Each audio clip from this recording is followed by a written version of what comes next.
nih si dunia agensi itu sebenarnya kayak gimana ketika datang ke Garut? Yang pertama sih agak lumayan greget ya ketika ngomongin kayak jam janjian misalnya atau misalnya kayak komitmen kecil itu ternyata di Garut mah ternyata bisa ya janjian jam 1 jadinya mah jam 4 jam 4 dan santai banget gitu. Dunia kreatif digital agency itu kan sebenarnya berkaitan dengan bagaimana kita ngemas narasinya kan sebenarnya. Tantangannya adalah gimana caranya kita ngasih tahu orang bahwa kita tuh sebernilai itu. Nah, sebenarnya kan yang jadi menarik adalah gimana caranya anak mudanya punya kemampuan menarasikan. Nah, sebenarnya kreatif digital agency itu yang sekarang terjadi itu adalah menariknya gimana cara kita ngulik. Gimana sih kita ngulik narasinya apa? Ya gimana caranya kita nge-discover sebuah tempat, bahkan kalau bisa dia yang nilainya hanya 1 tapi dia bisa jadi bernilai tapi sesuai dengan audiens yang tepat. Sebenarnya tantangan orang di industri kreatif sebenarnya di Garut hari ini adalah gimana caranya si generasi muda ini bisa jadi corong Garut buat di luar supaya orang bisa masuk ke Garut. Hope itu setidaknya saat ini membuktikan satu hal bahwa ternyata ketika tempat itu hadir dan diiringi sama produktivitas atau kreativitas anak muda, itu bisa jadi sesuatu yang nge-trigger yang lain.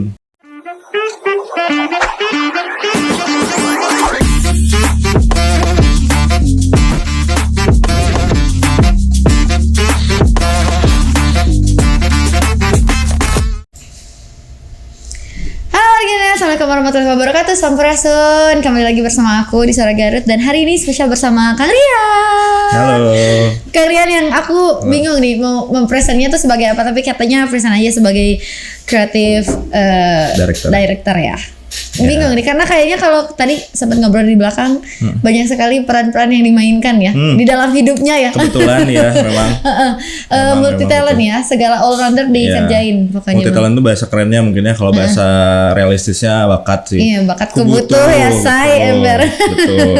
Iya, Kang Rian apa kabar Kang Rian? Alhamdulillah baik. Katanya aman? Alhamdulillah baik sekali. Walaupun kayaknya hidup mah agak nggak aman wayah. Nggak aman terus. Nggak aman wayah. Apalagi sekarang lagi kasihan banget nih. Kenapa Guru-guru honorer tuh nasib-nasibnya pada kasihan, tapi yang MBG mau pada diangkat tidak ASN nih. Oh, di sini bisa kritik-kritik kayak gitu. Oke. Bisa. Menarik. Ini sepertinya Aryan tuh tadi takut nih menahan nih ya. Takutnya gini di sini kita santai aja gitu ya. Ngomongin yang lagi rame santai gitu aja. Tapi kamera nanti tolong ke Aryan ya pas lagi. Oh ya lumayan berbahaya sih ya, lumayan berbahaya. Takut banget gitu muncul di TikTok gitu ya sendiri ya. Potongan-potongannya ya saya. Nanti saya banyak gitu. Takut tiba-tiba di depan ada tukang nasi goreng gitu, tukang bakso. Jangan kaget nanti ya lagi ngantor tiba-tiba ada tukang cuanki. Beli bakso ternyata baksonya nggak enak kan ya. Masuk bawa tukang cuanki deh ya ke kantor. Bener, pokoknya mau rada gendut di sini ya, talkie berarti. Oh ya, tapi udah pasti harus diperhatikan lebih ya. Benar. Bener, sok minum dulu Kang Rian. Ngopi. Gimana Kang Rian hari ini katanya baru bulak-balik dugdag ya keluar negeri. Betul, keluar negeri kebetulan. Jadi memang saya warga hybrid ember. Bandung Garut gitu. Jadi antaranya pokoknya mah mun Ariana mah tidak bisa orang kasih dia Naina tuh bisa. Kita nggak tahu Ariana gini mana nih. Kebetulan saya mah harus dipanggil dulu. Harus dipanggil dulu. Ada ritualnya juga itu kebetulan dupa 12. Ya, sama ya. Tapi di dalam dupanya, di sekitar dupanya ada apa? Ada invoice. Ya, Oke. Ya kan kita mah nggak bisa gerak ya kalau nggak ada invoice. Itu kalau ada seperti itu bukan Arian yang datang, tapi saya juga ikut datang. Iya, jujur memang seperti itu. Jujur memang itu mah kesukaan semua orang ya. Kang Rian. Datang dengan segala ini kita ngobrol aja ya. Karena aku sebagai kayaknya junior. Kang Rian. Saya juga junior sih. Junior sahabat. Aduh belum dapat punchline-nya. Next dulu. Oke, next dulu. Langsung. Aryan dengan segala tadi yang aku bilang banyak banget yang dikerjain di dalam hidupnya ya. Betul. Tapi sekarang tuh sebenarnya fokusnya tuh lagi di mana dan ngapain sih si Aryan ini tuh gitu. Oke, sebenarnya ya bukan bermaksud untuk kayak sombong gitu. Bukan sombong, lebih ke jadi sebenarnya memang hari ini tuh diundang juga kan untuk ngobrol dengan Suara Garut. Kita sebenarnya saya tuh lagi develop juga agensi marketing di Garut. Karena memang di Garut tuh menarik banget. Banyak brand-brand yang memang secara produk atau secara apa ya, secara muatan narasi atau punya konsep atau misalnya punya hal-hal yang bisa ditawarkan bahkan nasional atau dunia gitu ya.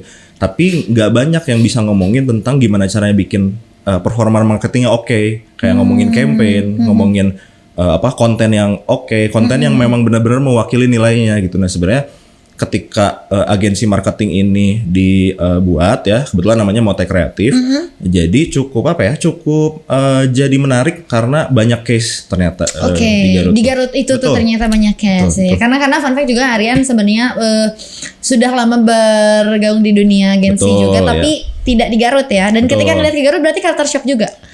Culture shock sih nggak terlalu ya, karena memang sebenarnya gini menariknya, Garut tuh kan kita walaupun nggak pernah ke Garut tapi at least kita punya pergaulan yang orang Garut.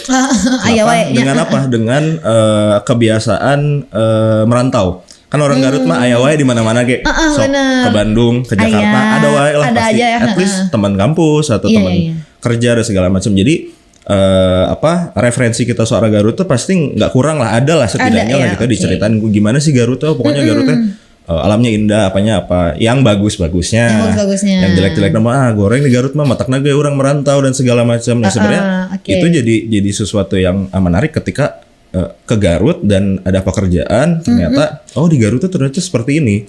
Mereka ngomongnya A, ternyata yang terjadi bisa A atau bisa B atau dan segala macam. Jadi pas kesini culture shock ada, tapi sebenarnya nggak terlalu juga karena memang udah diceritain juga. Udah denger juga ya sebelumnya. Betul. Tapi ketika datang ke Garut dengan yang udah diceritakan oleh teman-teman yang Aryan temui ya. Sebenarnya ketika ngelihat khususnya di bidang yang Aryan takutnya lah ibaratnya di dunia agensi itu sebenarnya kayak gimana ketika datang ke Garut?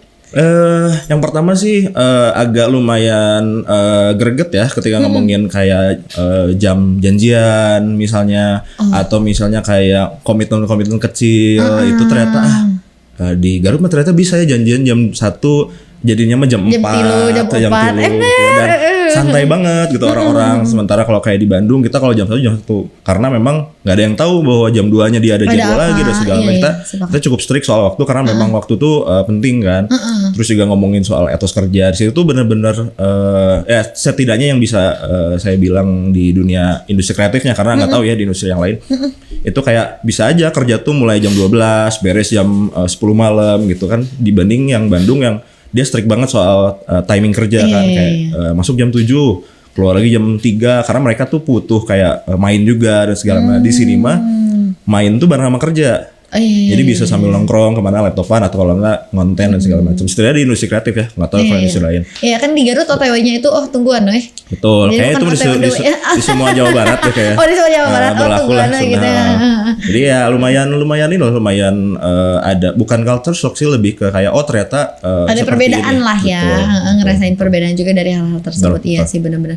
Ya itu juga sering didengar di Garut itu, jadi ibaratnya ya kerja mah ya udahlah gitu sambil main juga. Aku mah kerja sambil main gitu ya, ibaratnya di Garut mendengar hal yang seperti itu juga gitu ya. Dan akhirnya ketika datang dan melihat hal-hal yang dirasakan seperti itu, gimana tuh Kang Rian sendiri?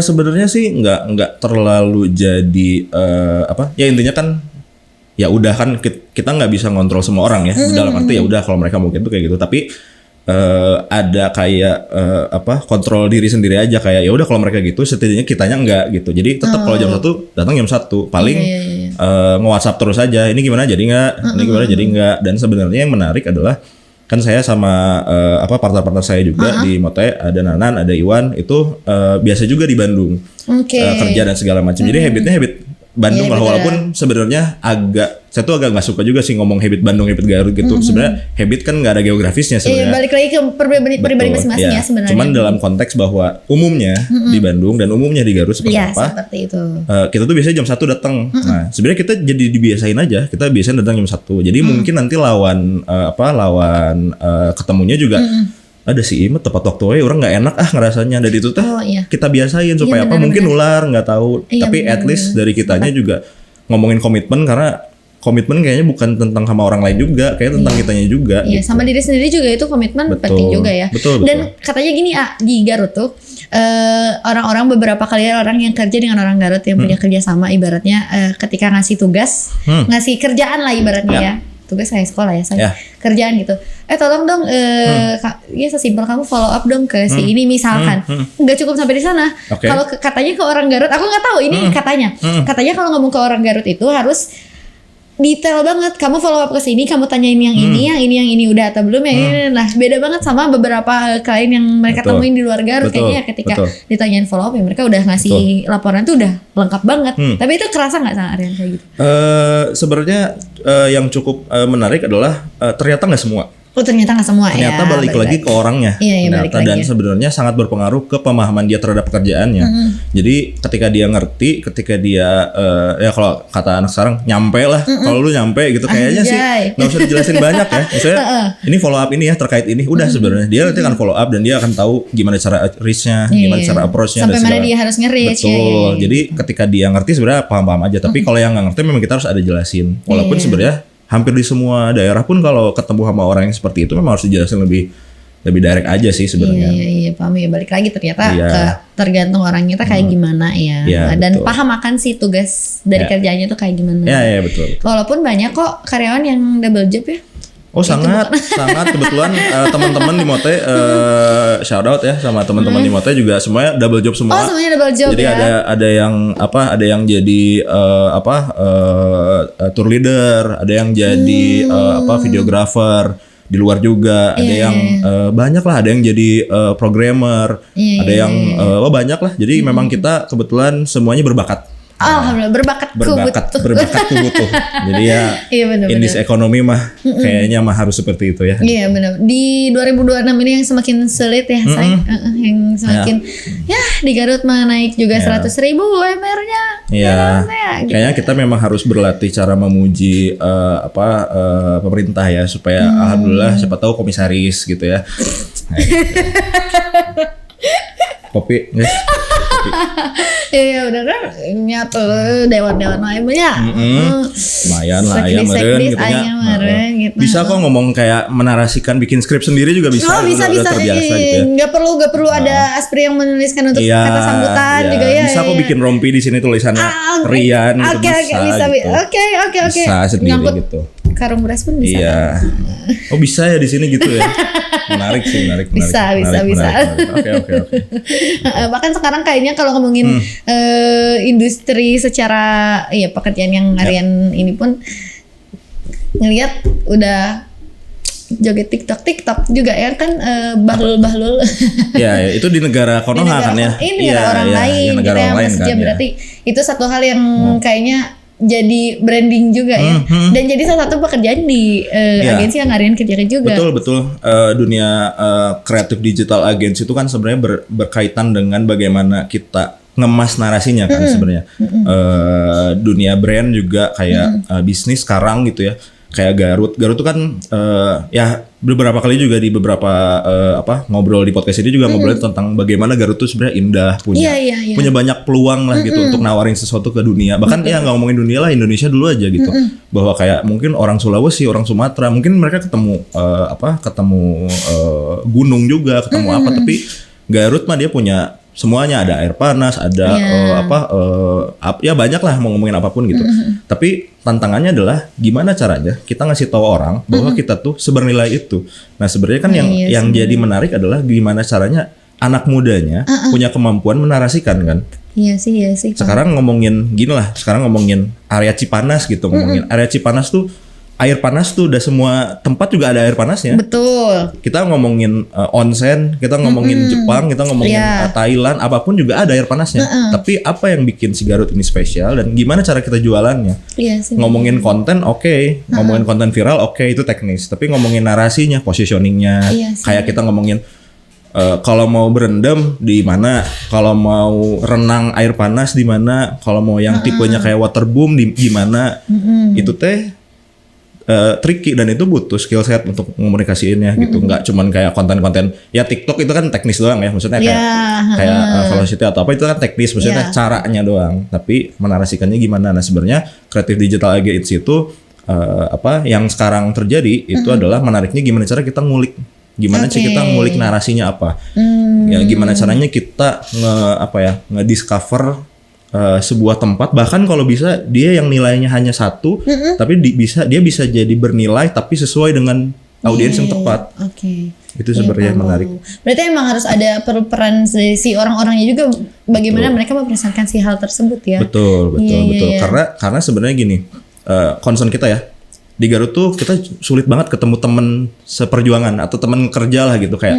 Kalau kita ke Bandung tuh agensi tuh udah banyak pisan. Jadi kalau kita mau ngobrol, kita mau diskusi, kita mau ada diskursus sharing ya. Betul. Gampang banget. Nah kalau di sini tuh susah banget mau ketemu sama orang yang sama-sama di bidang kreatif. Kita mau ngomongin gini aja, ketemu pasti ngobrolnya udah teknis. Saya juga orang teknis juga, misalnya ngambil gambar juga dan segala macam. Cuman kalau udah ngomongin ya udah kamera, udah apa, ya itu mah pasti diobrolin gitu. Tapi ngomongin ya orang boga case, orang teh boga produk, itu produknya dinulain teh, nggak ada produk ini tuh di tempat lain gitu. Tapi gimana ya caranya ngemas produk ini jadi nih sesuatu yang kayak bener-bener orang teh mau FOMO atau misalnya orang teh bener-bener mau menarik lah gitu. Dan itu tuh harusnya jadi challenge anak-anak muda yang di industri kreatif. Karena mereka punya tools, mereka punya kesempatan dan mereka punya kemampuan untuk menarasikan itu. Ada yang mungkin jago di videografi, ya mainkanlah videografi dengan cantik atau dengan sesuai dengan narasinya gitu. Ada yang fotografi, ada yang suka copywriting, ada yang suka content creator, ada yang suka sosial media spesialis, bikin konten dan segala macam. Sebenarnya tantangan orang di industri kreatif sebenarnya di Garut hari ini adalah bahan mah banyak pisan. Banyak pisan ya sebenarnya. Mau ngomongin dodol, mau ngomongin makanan tradisional, mau ngomongin, saya nggak tahu, saya juga belum pernah yang makanan yang ada di kereta tuh. Itu kan sebenarnya menarik ya, dalam arti gimana caranya si generasi muda ini teh bisa jadi corong Garut buat di luar, supaya apa orang bisa masuk ke Garut. Karena kan saya juga baru baca kemarin, baru rapat tahunan juga sama teman-teman, di Garut tuh berarti datanya sekitar 8 juta kunjungan wisatawan. Koreksi kalau salah, tapi kalau nggak salah 8 juta kemarin datanya.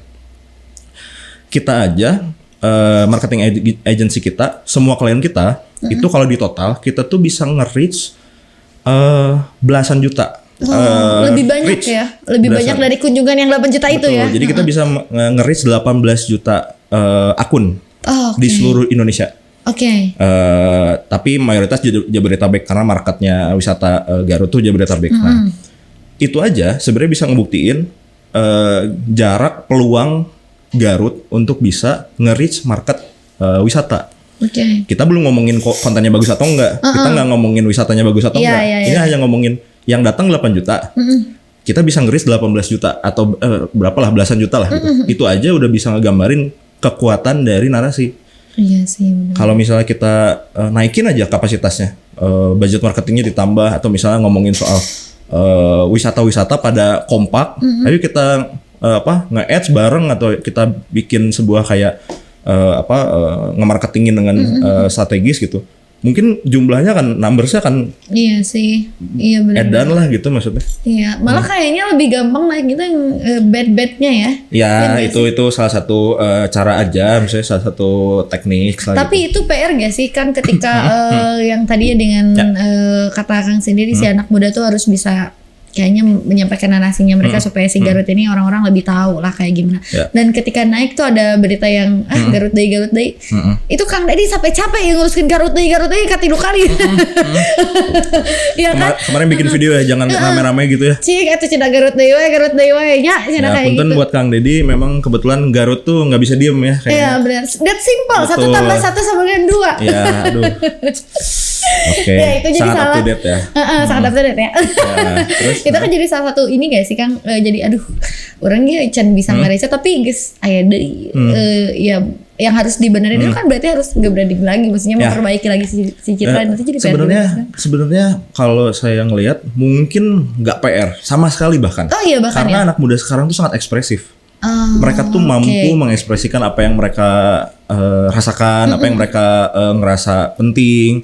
Jadi harusnya bahkan untuk toolsnya sendiri mereka nggak usah diajarin. Sekarang ya ibaratkan orang pakai CapCut udah kayak udah natural aja, kayak nafas aja, misalnya yang edit video ya udahlah gitu. Misalnya yang jadi tantangannya adalah kemampuan mereka dalam mengintegrasikan itu. Kayak oke bisa CapCut, tapi bisa nggak bikin konten CapCut yang reach-nya gede.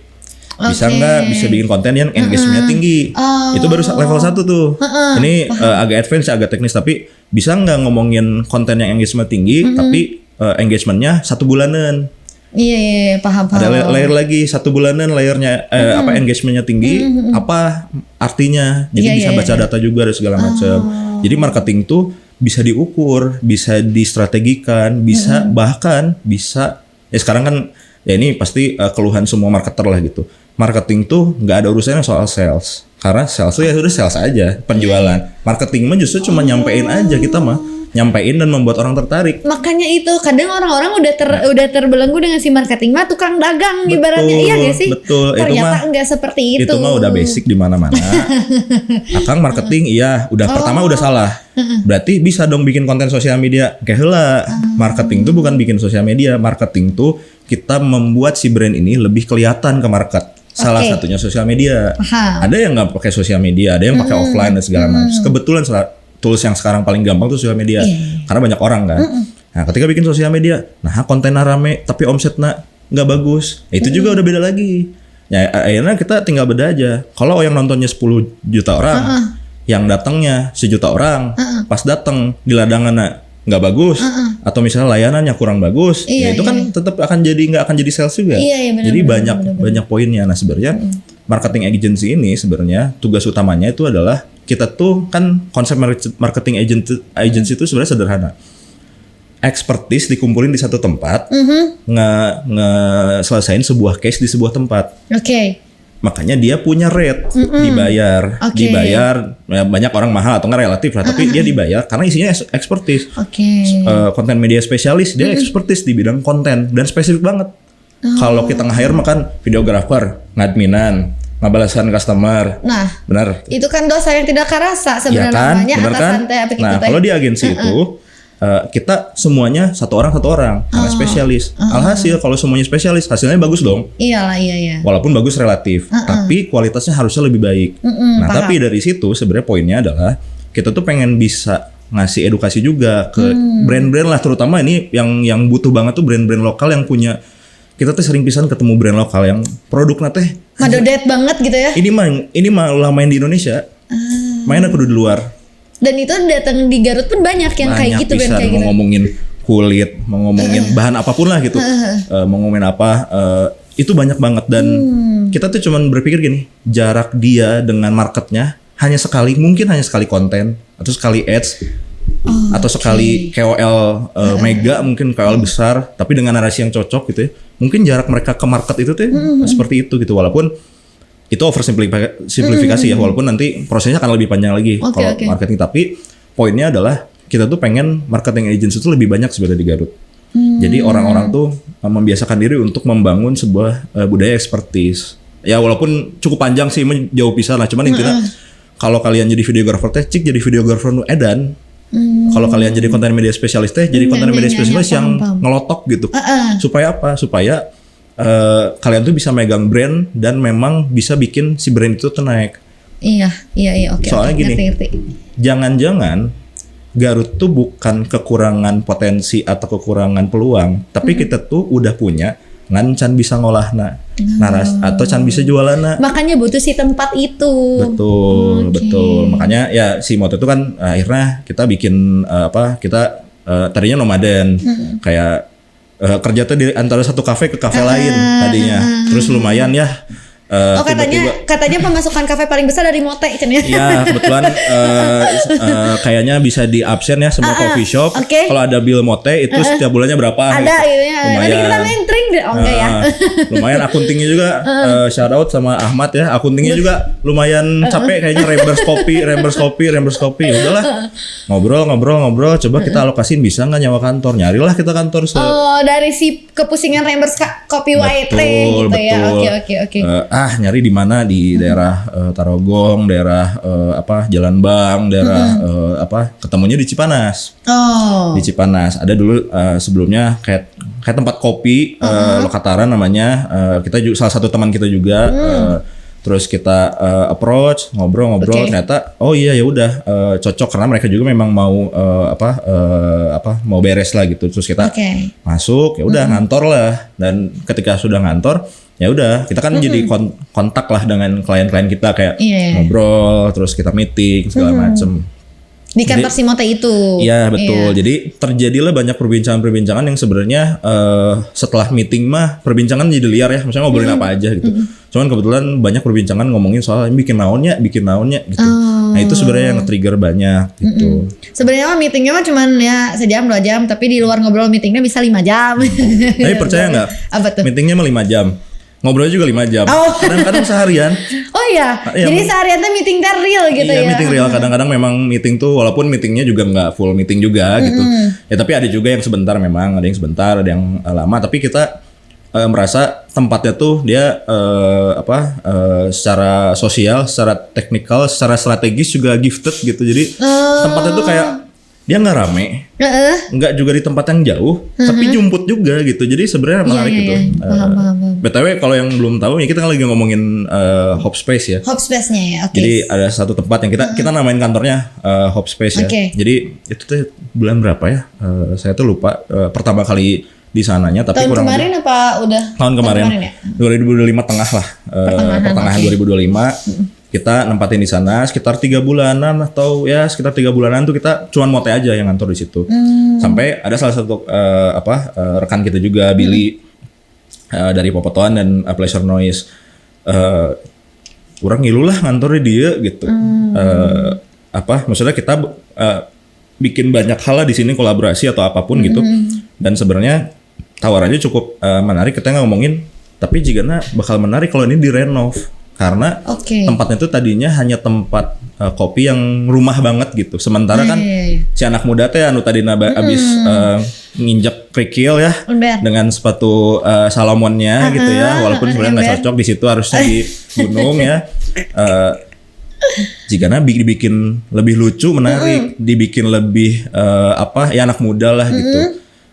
Adalah nyeletuk partner juga Nanan, udah besok gambar aja lah gitu. Gambar, besoknya gambarnya oke. Sok gimana budgetnya? Hitung, accounting kita, finance kita ngitung segala macam. Ketemu aman sih jigana, ya udahlah bikin. Akhirnya si Hope Space itu sebenarnya Hope Space sendiri namanya muncul ketika sudah direnov sebenarnya. Kalau sebelumnya kita nyebutnya kantor Mote aja. Oh, kantor Mote aja awalnya. Oke. Jadi baru jadi Hope Space ketika dia udah direnov. Pas udah direnov, kita kan dikasih update ya, misalnya video pembangunannya apa segala macam. Tapi pas datang memang amazed sendiri dengan hasilnya. Bukan berarti kayak anjir iya enggak. Cuma maksudnya ini mah kalau bikin buat kantor enggak lebar gitu. Asal lebar kalau dipakai kantor doang ya. Betul. Udah bikin coffee shop anak-anak teh pada segala macam, cuman udah ditolak duluan karena kan kita mau ngantor buat Mote, buat Popotoan, buat Pleasure Noise. Ulah jadi orang jadi barista orang jadi orang luar kopi dulu kan jadi. Benar. Anu tadi membeli kopi jadi dagang kopi. Iya, kan jadinya kayaknya enggak gitu, tapi kita siasatnya gini. Anak-anak tetap butuh kopi nyatanya yang terjadi. Jadi kita bikin kopi aja buat daily anak-anak, tapi kita kasih harga sesuai harga HPP sama dilebihin dikit buat bayar supaya muter kopinya. Iya. Jadi beli kopi murah tapi buat internal. Nah ternyata kesini-sini banyak temen, banyak rekan, banyak kayak kolaborasi yang datang pengen kopi juga, nggak mungkin kita tolak, nggak mungkin buat internal dong. Ya udah beli juga aja nggak apa-apa. Jadi kopi itu di sini sebenarnya itu bukan coffee shop, tapi di situ ada kopi. Itu tempat apa ya kopi gitunya. Iya betul. Berarti siapa aja bisa datang ke sana. Siapa aja, bahkan saya pernah jam 11 malam lagi duduk ngopi, ngerokok, ngobrol sama teman-teman, tiba-tiba nggak tahu kayaknya itu wisatawan ya. Ada 3 orang India. Sumpah. Datang masuk terus dia selingkuh, ini tempat apa gitu ya, mungkin dia ngomong dengan bahasa India atau apalah gitu ya. Terus dia kayak masuk, terus kayak ngeliat-ngeliat, terus dia kayak ini bukan tempat publik, dia pulang lagi. Dan itu tuh sering banget. Oh iya. Misalnya bukan orang India ya, tapi orang yang masuk, tapi betul mungkin karena kita udah pasang sign juga sekarang neon box, jadi kelihatannya itu kayak tempatnya entah coffee shop entah apa gitu. Walaupun kita ngasih namanya collaboration space, jadi kita memang mikirnya ini mungkin jadi tempat yang ya intinya orang mau collab di sinilah gitu. Iya, makanya aku bingung ketika lihat si Hope Space-nya itu sebenarnya teh naon sih, tempat naon sebenarnya gitu. Anak-anak Pleasure Noise kan latihan di sana juga, studionya juga di sana, terus Abi juga kantornya sampai ya temen aku kiblat aku dalam per-eventan Kang Imam Purnama meeting di sana. Oke. Ya bisa bikin Kang Imam meeting kadinya. Ya sebenarnya tempat apa gitu. Dan terakhir pun ada event One Piece dari kajian tapi One Piece gitunya. Maksudnya ini tempat apa ini, makanya aku bingung sih Hope Space ini sebenarnya tempat tahun sih. Nah, sebenarnya gitu. ya menarik banget sih kalau ngomongin pertanyaan Hope Space tempatnya apa? Karena sampai saat ini pun kita sebagai penghuni Hope Space gitu ya, Mote, Popotoan, Pleasure Noise masih bertanya hal yang sama, dan mungkin itu akan menjadi pertanyaan yang kita keep untuk tetap ditanyakan karena Hope Space itu bisa dibilang adalah kantor satu. Dia definitely kantor. Kita ngantor di situ, kita buka laptop, pulang, ya kita meeting pulang dan segala macam, kita punya kantor di situ. Tapi bahwasannya orang datang mau ngopi, mau laptopan juga, itu sebenarnya kayak coffee shop aja bisa datang.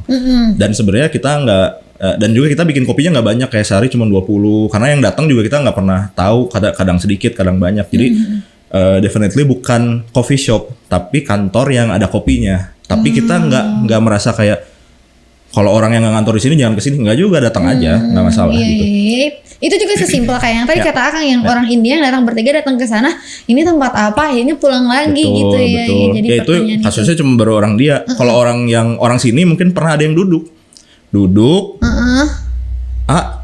nak manggil gitu. Apa bahasa Inggris? Iya, bener. Jadi dia nyangkanya ini tuh coffee shop gitu, dan dia mungkin bingung juga ini waiternya nu mana, karena waiternya malah ya jadi kan sebenarnya menarik ya, maksudnya kita memang tidak mendefinisikan ini jadi apapun, walaupun sebenarnya kesini banyak kegiatan-kegiatan yang organik terjadi di Hope Space gitu ya, yang mungkin mendefinisikan si Hope Space itu sendiri gitu, dalam arti memang dari awal udah ada konsepnya. Hope-nya kan bukan cuman kayak yaudah namanya Hope gitu. Kita agak sedikit ngobrol juga sama Billy, ini teh tempat trik dengaran naonnya gitu. Oh ya udah Kumarian gitu. Kumarian. Nah, itu teh mungkin sebagai banyak tagline yang dipakai lah gitu sama anak-anak gitu ya, Kumarian gitu ya. Izin prinsip hashtag Kumarian. Betul. Jadi kebetulan memang segala bakat ya. Jadi ya udahlah gitu ya. Udah bikin aja Korean gitu. Ya saya bikin lah gitu. Terus kepikirannya nyeletukan anak-anak juga. Ya udah ini mah rumah, tadinya mau House of Wisdom, tapi bisa wisata domba, wisdomnya gitu ya. Kayak konteks itu gitu ya. Nah wisdom pindah cina ke Cipanas. Betul. Takutnya di depan tiba-tiba banyak suara-suara domba. Ada juga anu callback nah. Di dia sana cina ira bertarung deh. Iya, makanya jadi kayak udahlah ada konteks itu tuh yang janganlah. Terus apa ya, House of apa ya? Terus kita mikir ya udah kalau ngomongin kolaborasi House of Possibility aja. Kita ngomongin bahwa banyak kemungkinan yang terjadi after kita ke situ kok gitu. Setelah meeting, setelah ngobrol teh kolaborasi tiba-tiba jadi sesuatu. Bahkan kayak teman-teman Pleasure Noise itu juga walaupun Pleasure Noise sudah lama ya, misalnya udah sekitar beberapa tahun ke belakang. Tapi mereka cukup intens juga ketika udah kantor di sana gitu. Ternyata mereka bisa kolaborasi, bisa ikut meeting, kita bisa ikut mikirin si konsepnya dan segala macam, dan itu tuh jadi rumah yang mendefinisikan dirinya sendiri dari kegiatannya justru. Jadi sampai sekarang tuh kita nggak mendefinisikan kayak jadi teteh naon ya kita teh adalah bla bla bla bla enggak gitu ya. Pada akhirnya si tempatnya yang mencari nama itu sendiri, dan pada akhirnya itu datangnya berarti secara tidak langsung si Hope ini kita nggak bisa bilang dari ketidaksengajaan juga ya, itu jadi kayak awalnya pada sebuah keresahan dari Kumarian itu dari si Kumarian itu sendiri kita orang-orang dengan yang tadi ingat yang Garut tuh lain dia kita main jadi kayak ngasih tempat juga ibaratnya di si Hope itu sendiri ya. Mungkin yang menariknya karena konteks nama adalah doa kali ya. Benar. Udah dikasih nama House of Possibility, kemudian ruhnya nyampe juga kayak ternyata ini tuh adalah ruang untuk segala possibility terjadi gitu ya. Terus kayak hope juga kan secara bahasa di Inggris itu lompatan gitu ya. Mungkin itu juga kayak semacam doa bahwa ada banyak lompatan-lompatan yang terjadi setelah kita diam di situ dan ngobrol berjejaring, karena menariknya adalah di situ tuh kolaborasinya unik banget sebenarnya. Satu marketing agency, kreatif digital marketing agency. Satu adalah fotografi leisure atau fotografi di tempat wisata, fotoan. Satunya lagi adalah record label atau anak-anak skena hip hop. Ini teh nyampurnya aneh pisan. Makanya itu. Dan yang lebih menarik sebenarnya adalah bukan percampuran antara tiga ini, percampuran antara circle-nya mereka. Karena circle-nya Creative Digital Agency adalah marketing, fotografer, videografer, anak-anak kreatif produksian lah. Pefotoan tuh anak-anak fotografer, ada anak-anak lapangan, ada anak-anak yang lain dan segala macam. Ini Pleasure Noise makin random lagi, bahkan baru Daux ya gitu ya, anak-anak anak-anak si apa ya sebutnya itu fans atau apa ya baru Daux juga pada kesana juga kadang-kadang pada ngopi kadang-kadang apa jadi sebenarnya tempat ini tuh nggak pernah kita definisikan karena semenarik itu kalau kita biarkan dia jadi blank. Iya sih benar-benar dan aku pun sampai sekarang juga ketika ditanya kenapa mau podcast karena aku nanya sebenarnya tempat naon gitu. Betul. Jadi nggak diusus tentang ini mah kadang kan ada satu tempat yang didinya mah budak skena hungkul didinya mah budak Starboy hungkul ya kan ada hal yang kayak gitu. Dari di hop mah eta mah nya saha we campur termasuk gua juga pernah bikin event di situ terus kemarin juga aya kajian One Piece di dinya terus sebelumnya ada event apa dan ternyata memang dibiarkan seperti itu aja secara organik aja pada akhirnya si Hop Space-nya ya Kang. Betul. Hop itu setidaknya saat ini membuktikan satu hal bahwa ternyata ketika tempat itu hadir dan diiringi sama produktivitas atau kreativitas anak muda itu tuh bisa jadi sesuatu yang nge-trigger yang lain. Karena ternyata kan sebenarnya awal-awal si The Hop Space itu awalnya dari kelas Mote. Jadi Mote itu punya kebiasaan setiap hari Kamis saya, Nanan kajian, sama Iwan tuh bukan kajian. Jadi kayak kita tuh bikin kelas tapi buat internal, buat anak-anak. Kan tadi kita ngobrolin soal anak-anak tuh memang harus dijelasin lebih jelas atau mereka tuh harus dapat literasi yang lebih baik. Kita karena udah dapat pengalamannya duluan di Bandung, kita pengen sharing ke anak-anak. Tiap hari Kamis tuh belajar apapun, ada belajar profesional, belajar ngatur keuangan pribadi, nggak soal kerjaan. Tapi kenapa Kamis tuh? Emang ya jadwal kita. Kalau ngantor kan yang lainnya ngantor. Biasanya kan malam Jumat berkah gitu bisa gitu. Sih belum kepikiran konsepnya. Nanti mungkin Kamis macul Kamis gitu ya. Lah gitulah. Mungkin nanti Rebo Nyunda lah. Hari Rabu baru pakai pangsi gitu ya. Cuma maksudnya konsepnya adalah tiap hari Kamis kita bikin kelas internal. Kelasnya macam-macam lah, ada kelas AI, kelas apa macam-macam tapi buat internal. Terus kepikiran jika menarik kalau kelasnya dibuka aja, orang mau datang ya udah ikutan segala macam ya udah. Kita buka open ternyata banyak yang ikut. Jadi kita bikin kelas Mote temanya misalnya sharing tentang jadi admin CRM gimana, customer relationship management. Jadi gimana caranya ngelola sebuah aktivitas balesin komen teh jadi sesuatu yang jadi closing. Tapi kita ngomongin soal gimana cara jadi videographer, fotografer yang oke gitu. Kelas-kelas kayak gitu ternyata ada yang mau ketika kita buka. Dan itu awal-awal Hop tuh kayak gitu. Nah itu nge-trigger anak-anak Pleasure Noise. Jigana seru orang nyian gigs di dia. Orang nyian screening kayak screening musik video Garut Jangdunya itu cukup pecah juga. Banyak orang yang datang juga.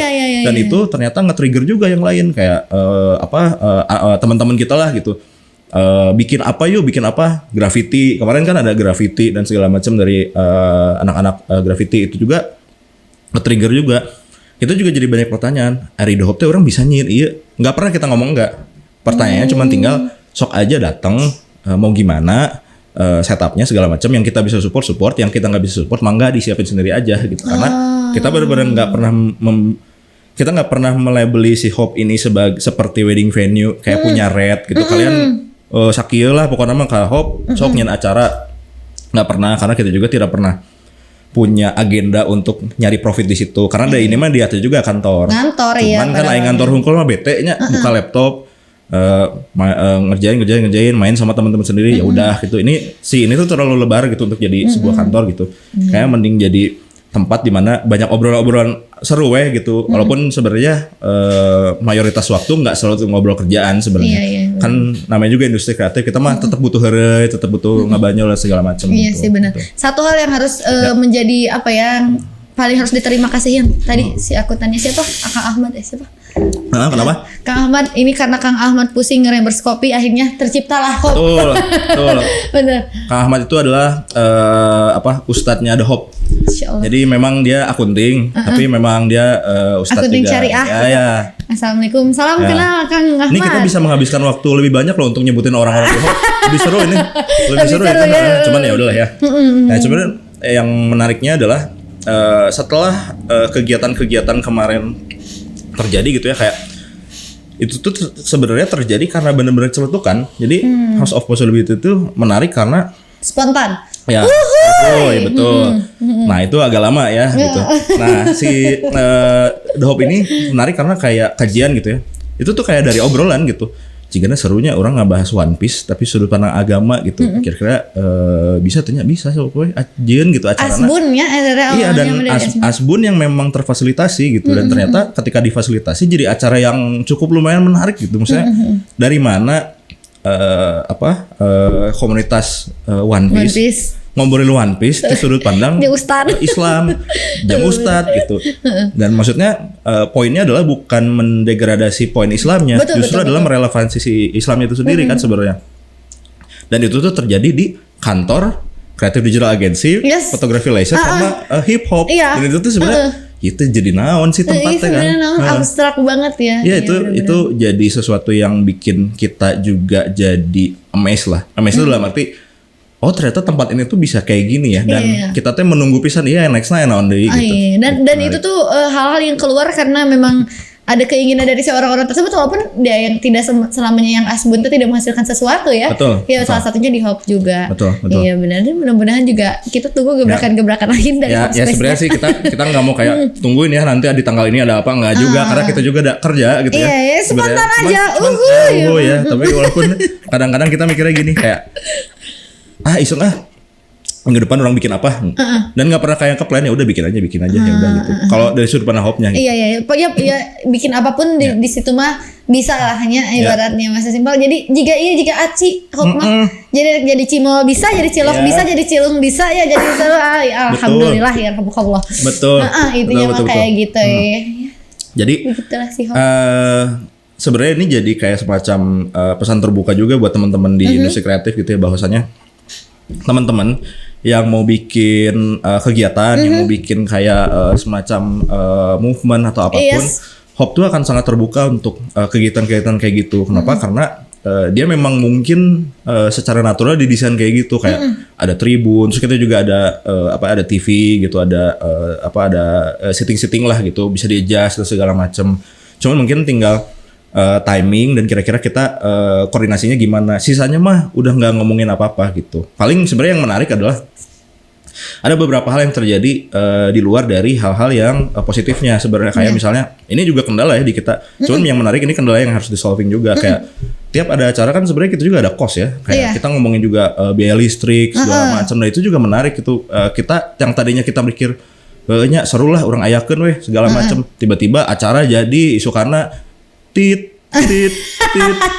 kan lucunya maksudnya aya kantor listriknya bunyi gitu aja, maksudnya ternyata ada cost gitu ya, maksudnya ya balik lagi ya, ternyata kesadarannya baru terjadi setelah terjadi gitu ya si eventnya.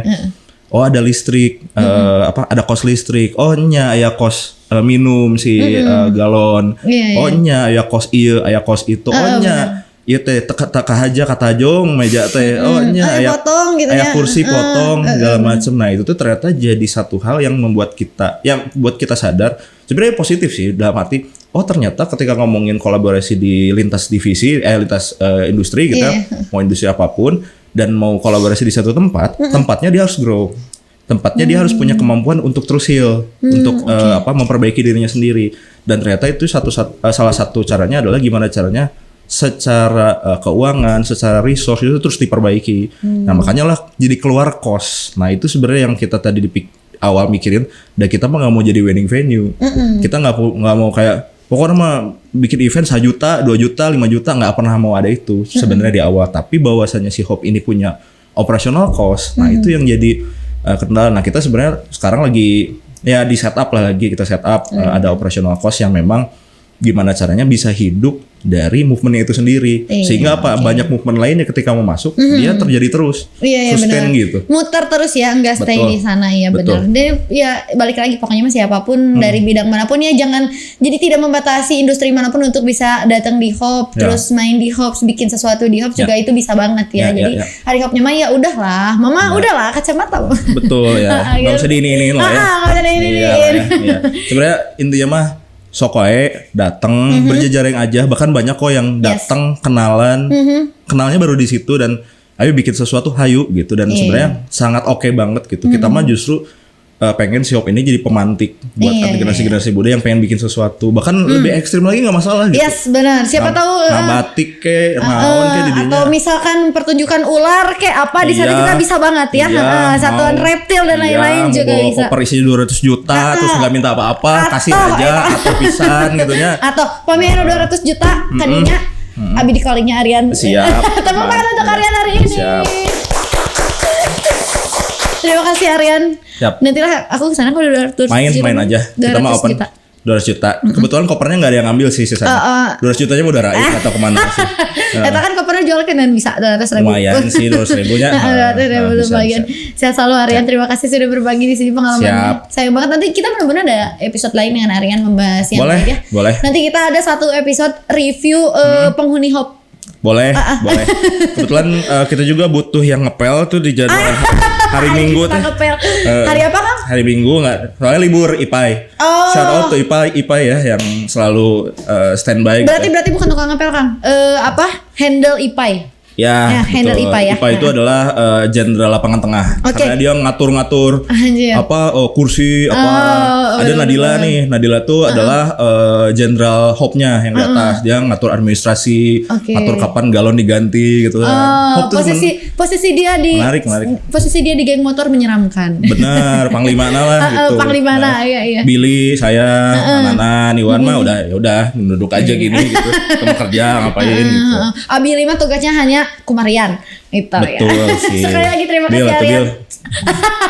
Terima kasih Aryan sekali lagi sudah bahas yang ke sini. Nanti kita lagi. Thank you juga buat Suara Garut. Semoga sukses dengan pergerakannya. Amin. Mudah-mudahan Aryan juga sehat selalu dengan dugdak ke luar negeri setiap seminggu 2 kali, seminggu 3 kali, seminggu 4 kali. Sehat selalu dan salam untuk semua keluarga yang ada di Hope Space. Siap. Terima kasih. Thank you. Dan terima kasih juga warga yang selalu setia menonton podcast kami. Terima kasih juga untuk Asgator, Asga Umroh, Agrapana Furniture, Rental Aja dan juga Guru Savanir yang selalu mendukung podcast kami. Jangan lupa untuk di like, comment, dan subscribe channel YouTube kami. Dan kalau gitu aku Aryan dan Kumarian pamit undur diri. Wassalamualaikum warahmatullahi wabarakatuh.